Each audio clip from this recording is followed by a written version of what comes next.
अस्सलाम वालेकुम dear viewers. आज की इस वीडियो में हम रेक्टेंगल, बोल्ड रेक्टेंगल और एंगुलर रेक्टेंगल के बारे में डिस्कशन करेंगे। वैसे तो हमने देखा है कि हम REC लिखकर इंटर प्रेस करते थे तो हम सिंपल सी एक रेक्टेंगल को ड्रा कर लेते हैं, लेकिन ये तो एक रफली रेक्टेंगल है। हम अगर प्रॉपर रेक्टेंगल को लगाना हो तो वो किस तरह से हम लगा सकते हैं, यानी प्रॉपर डायमेंशंस के साथ। तो उसकी जो शॉर्टकट की है रेक्टेंगल की वो तो वही है REC रेक्टेंगल, लेकिन यहाँ पर आपने प्रॉपर रेक्टेंगल लगानी है एक प्रॉपर डायमेंशंस की। तो यहाँ पर आप क्या करते हैं कि आप फर्स्ट पॉइंट को आपने यहाँ पर स्पेसिफाई कर दिया। फर्स्ट पॉइंट को स्पेसिफाई करने के बाद अब आपने एक्स और वाई क्वाड्रेंट की वैल्यूज को लिखना है। एक्स मींस उस रेक्टेंगल की जो विड्थ है वो होगी, और वाई मीन उसकी जो हाइट है, up down, up side height या डाउन साइड हाइट, जो भी उसकी हाइट जो है वो इंक्रीज होगी। अब ये आपने किस तरह से करना है। अब ये जो पहली वैल्यू चेंज हो रही है, आप सिंपल यहाँ पर लेट्स सपोज हम 25/30 की रेक्टेंगल लगाना चाहते हैं, यानी ऐसी रेक्टेंगल जिसकी जो विड्थ है वो 25 हो और उसकी जो हाइट है वो 30 हो। यहाँ पर 25 लिखने के बाद आपने अपने कीबोर्ड से टैब के बटन पर क्लिक कर देना है। जैसे ही आप टैब के बटन पर क्लिक करोगे, अब यहाँ पर आप देखो कि ये जो एक्स डायरेक्शन में यानी एक्स क्वाड्रेंट में इसकी जो लेंथ है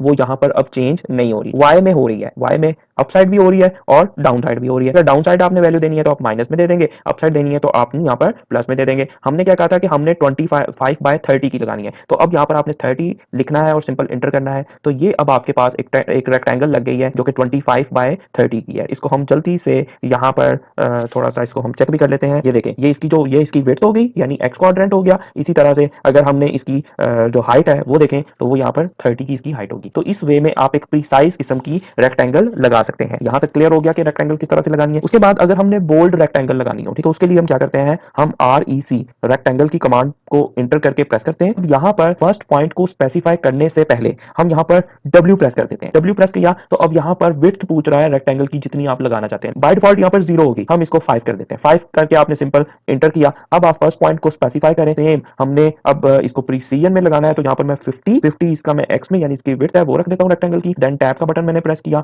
और मैं इसकी 100 मैं इसकी हाइट कर देता हूँ और देन मैंने इंटर किया। तो आप यहाँ पर देखो ये हमारे पास एक रेक्टेंगल लग गई है जो कि 50/100 की है। जो इसकी पोजीशन है इसको हम मूव भी कर सकते हैं, लेकिन जो मूव कमांड है वो हम कमिंग वीडियोस में पढ़ेंगे। तो ये हमारे पास बोल्ड रेक्टेंगल लग गई, ठीक है। बोल्ड रेक्टेंगल को मैं अगेन अगर रिपीट कर दूं आपके लिए, सिंपल आपने REC लिखना है और यहाँ पर विड्थ लिखनी है। अगेन जैसे हमने लाइंस में देखा था कि जब हम एक लाइन की विड्थ को चेंज कर देते थे तो वो तब तक वही रहेगी जब तक हम उसको खुद से चेंज नहीं करेंगे। तो यहाँ पर भी सेम ऐसे ही है कि ये 5 की 5 ही रहेगी अनटिल एंड अनलेस आप इसको कम या ज्यादा नहीं करते। हम इसको अब यहाँ पर 3 कर देते हैं। 3 करके इंटर प्रेस किया और यहाँ पर फर्स्ट पॉइंट स्पेसिफाई कर दिया। अब मैं यहाँ पर इसकी गेन प्रीसीजन में कर रहा हूँ, तो 60 बाय मैं इसको कर देता हूँ 30। तो ये देखें 60/30 की मेरे पास एक रेक्टेंगल प्रॉपर्ली लग चुकी हुई है। तो ये हमारे पास बोल्ड रेक्टेंगल लगाने का वे है। उसके बाद हम थर्ड टाइप को डिस्कस करते हैं रेक्टेंगल की, जो कि है हमारे पास एंगुलर रेक्टेंगल, कि हमने किसी एंगल के ऊपर रेक्टेंगल को लगाना हो तो वो किस तरह से हम लगाते हैं। उसके लिए हम REC एंगल लिखकर हम इंटर करते हैं और फर्स्ट पॉइंट को हम यहाँ पर स्पेसिफाई कर देते हैं। जब हमने विड्थ को चेंज करना है तो हमने फर्स्ट पॉइंट को स्पेसिफाई नहीं करना, लेकिन जब हमने इसको एंगल में ड्रा करना है तो यहाँ पर हमने इसका फर्स्ट पॉइंट है वो सिलेक्ट कर लेना है। उसके बाद हमने R प्रेस करना है,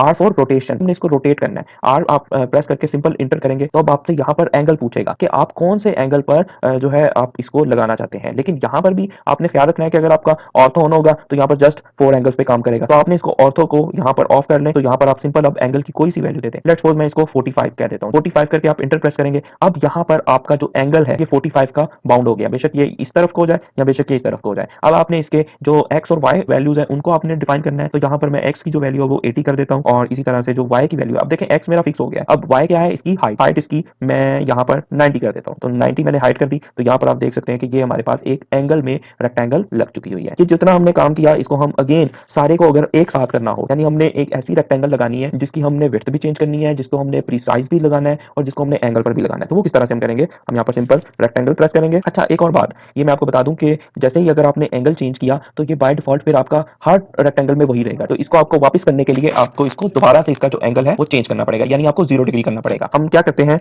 हम अब सारी सेटिंग्स को बाय डिफॉल्ट लेकर आते हैं। मैंने सिंपल रेक्टेंगल REC लिखा, इंटर प्रेस किया। अब मैंने विड्थ चेंज करनी है तो मैं फर्स्ट पॉइंट को स्पेसिफाई नहीं करूंगा, मैं सिंपल W लिखूंगा और इंटर करूंगा और विड्थ मैं यहाँ पर अब इसकी 0 कर रहा हूँ। 0 करने के बाद मैं इंटर करूंगा और मैं यहाँ पर फर्स्ट पॉइंट को स्पेसिफाई करूंगा और यहाँ पर अब एंगल में आ रही है तो मैंने एंगल को चेंज करना है, तो मैं यहाँ पर सिंपल R लिखूंगा रखूंगा और एंटर कर दूंगा और यहाँ पर अब इसका एंगल जो है मैं 0 डिग्री सिलेक्ट करूंगा। अब मैंने इसको प्रीसाइज लगाना है तो मैं यहाँ पर 70 इसकी जो x की वैल्यू डाल दूंगा और देन मैं टैब का बटन प्रेस करूंगा और इसके बाद मैं इसकी वैल्यू को यहाँ पर 90 रखकर इंटर प्रेस करूंगा। तो ये मेरे पास एक रेक्टेंगल लग चुकी है जिसके ऊपर हमने तीनों के तीनों काम किए हैं। होप सो आपको इसकी समझ लगी होगी। वीडियो अच्छी लगी है तो लाइक एंड शेयर करें और चैनल को अगर अभी तक सब्सक्राइब नहीं किया तो चैनल को भी सब्सक्राइब कर दें। इंशाल्लाह मिलेंगे नेक्स्ट वीडियो में। अल्लाह हाफिज।